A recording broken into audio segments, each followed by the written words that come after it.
बातमी आहे आंतरराज्यीय आरोपी गॅस विक्रीच्या नावाखाली अफूची विक्री करत असलेल्या आरोपींना अंमली पदार्थ विरोधी पथक गुन्हे शाखेने कारवाई केलेल्या संदर्भातील पिंपरी चिंचवड पोलीस अंमली पदार्थ पथक गुन्हे शाखेने धडक कारवाई करत आंतरराज्यीय अफूची तस्करी करून अवैधरित्या गॅस विक्रीच्या नावाखाली पिंपरी चिंचवड शहरात अफू विक्री करणाऱ्या 3 राजस्थानी आरोपींना पोलिसांनी बेड्या ठोकल्यात। या आरोपींकडून 60 किलो अफूसह 32 HP गॅसचे भरलेले सिलेंडर आरोपींकडून हस्तगत करण्यात आले आहेत।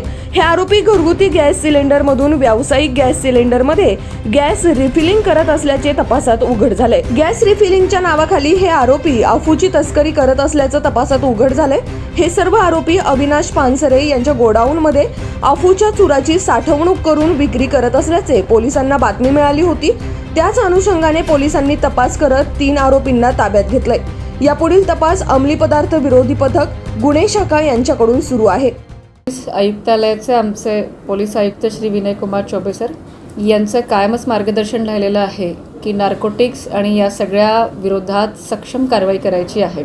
त्यांच्या मार्गदर्शनाखाली आमचे युनिट 1चे ज्यांच्याकडे अँटी नार्कोटिक्सचा चार्ज आहे संतोष पाटील आणि त्यांचे कर्मचारी प्रदीप शेलर आणि अशोक गारगोटे यांना जी माहिती मिळाली होती त्यांनी वरिष्ठांना कळवून त्याबाबत म्हाळुंगे हद्दीमध्ये एक आंतरराज्यीय इंटरस्टेट गँग राजस्थानमधनं जे पॉपी स्ट्रॉ किंवा ज्याला आपण अफूचं बोंड असं म्हणतो असं कमर्शियल क्वांटिटीमध्ये ठेवलेल्यामध्ये रेड केलेली आहे।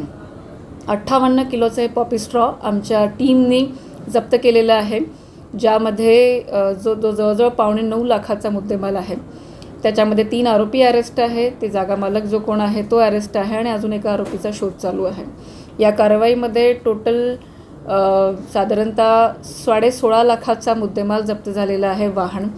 तसेच ही जी गँग होती हे कमर्शियल सिलेंडरमध्ये घरगुती सिलेंडर भरण्याचं काम करत होती। असे आपल्याला तिथे जवळजवळ 1.5 लाखाचे सिलेंडरसुद्धा मिळालेले होते। आपण त्याच्यामध्ये EC ॲक्टची पण कारवाई केलेली आहे।